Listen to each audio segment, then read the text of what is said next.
আমাদের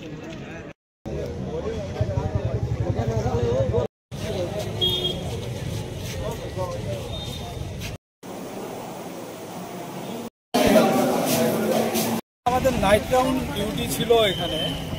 night round duty আমাদের staff এখানে দাঁড়ানোই ছিল। গাড়িটার কিছু একটা প্রবলেম হয়েছিল, গাড়িটা ঠিক করছিল। ওই সময়তে কুমারঘাট দিক থেকে একটা গাড়ি অসম্ভব স্পিডে হঠাৎ করে এসে পড়ে, এসে ডিভাইডারের মধ্যে ধাক্কা মারে। তো যারা এখানে ডিউটিতে ছিল তাদের একজনকে ড্যাশ মারে, ডাইরেক্টলি হিট করে। ওই হিটের ফলে আমাদের যে টিএসআরের জওয়ান ছিল মিলন দেববর্মা, 8 ব্যাটালিয়ন টিএসআরের, সে এখান থেকে প্রায় 20 ফুট দূরে উড়ে গিয়ে পড়ে গাড়ির ধাক্কায়। আর গাড়িটা ডিভাইডারে লাগার পরে একদম ফ্লাইং করে গিয়ে পাশের ড্রেনের মধ্যে গিয়ে পড়েছে, যেটা প্রায় 40 থেকে 50 ফুট হবে।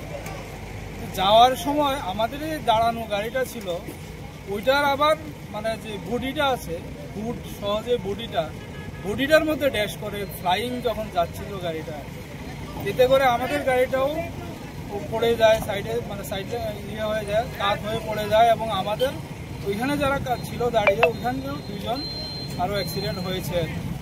তো পরবর্তী সময় আমাদের সমস্ত officer, deputy commandant 8 battalion TSR, আমাদের ওসি, এইচডিপিও, আদার অফিসার সবাই ভিজিট করেছে। আজকে আমিও এলাম এখানে ভিজিট করতে, দেখতে। আমাদের তো চেষ্টা রয়েছে এখানে বন্ধ করার জন্য, এবং গতকালকে রাত্রেবেলাও ডেভেলপমেন্ট ছিল। কিন্তু গাড়িটা এত এক্সেসিভ স্পিডে ছিল যে ওর আর গাড়ি নিজেরাই কন্ট্রোল করতে পারেনি, বা কন্ট্রোল করার মতো পজিশন ছিল না, যে কারণে অ্যাক্সিডেন্টটা। কয়জন মারা গেছে? টিএসআর মিলন দেববর্মা ছাড়া কি আর কেউ মারা গেছে?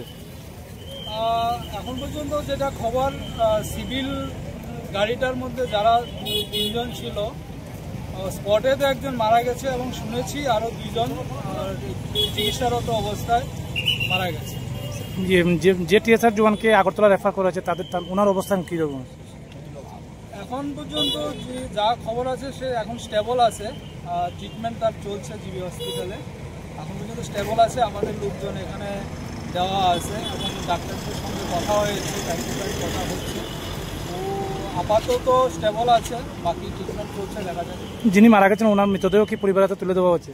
হ্যাঁ, আমরা কিছুক্ষণ আগে আমাদের পুলিশ লাইনে ডিউটিরত অবস্থায় মারা গেলে আমাদের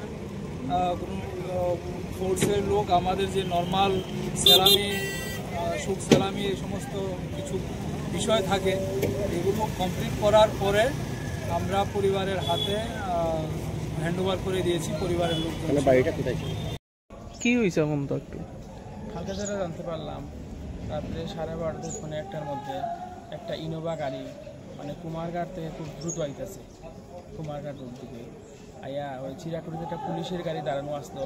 পুলিশের গাড়ির মানে এত সজোরে ধাক্কা মারছে, মারার পরে এখানে টোটাল গাড়ির মধ্যে 3 জন আসলো ওই ইনোভা গাড়ির মধ্যে, আর পুলিশ গাড়ির একজন টিএসআর মারা গেছে। তো টিএসআরের নাম হলো মিলন দেববর্মা। আর ওই গাড়িতে, ইনোভা গাড়িতে যারা আসতো 3 জন, একজন হলো সাজিদ খান, একজন হলো আক্তার আলী, আর একজন হলো